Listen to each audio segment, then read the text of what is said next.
In that, I will recognize Representative Schneider. Thank you, Mr. Chair. The United States is at war.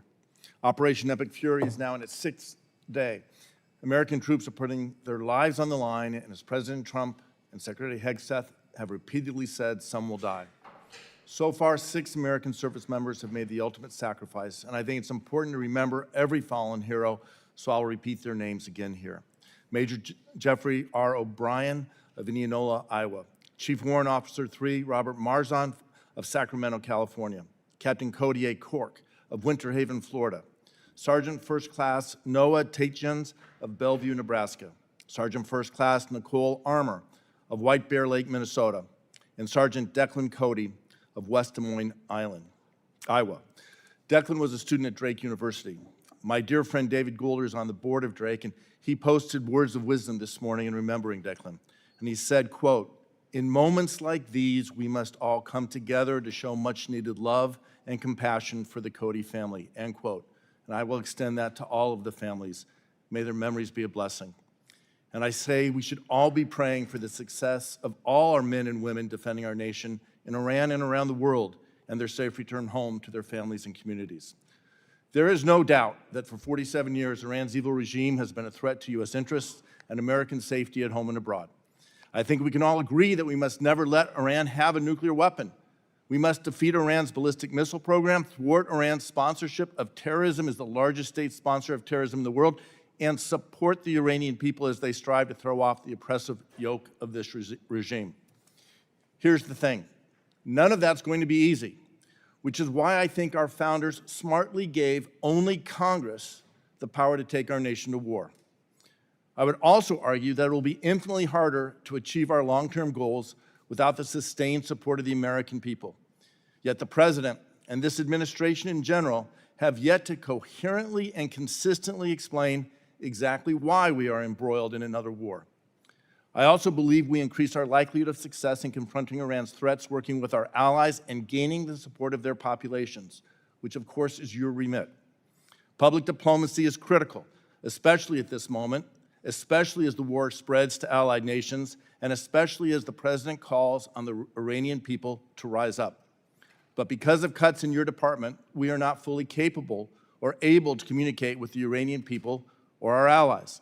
The questions before us is whether the Bureau responsible for telling Americans' story to the world, for countering adversary propaganda, for running the exchange programs and people-to-people ties that give the United States lasting influence, is equipped to do its job at this moment. The Global Engagement Center, our counter-disinformation capability, expired and was not reauthorized in December 2024. Its successor was shuttered in April. USAGM, including the Voice of America and Radio Farda, our primary channels to the Iranian people, has been gutted from over 1,300 staff to barely 80. The administration proposed cutting exchange programs from $741 million to $50 million. Congress rejected that and appropriated $667 million because these programs work. But the FY25 grant process was delayed for months, and these programs are still pending. Undersecretary Rogers, I have great sympathy for your position.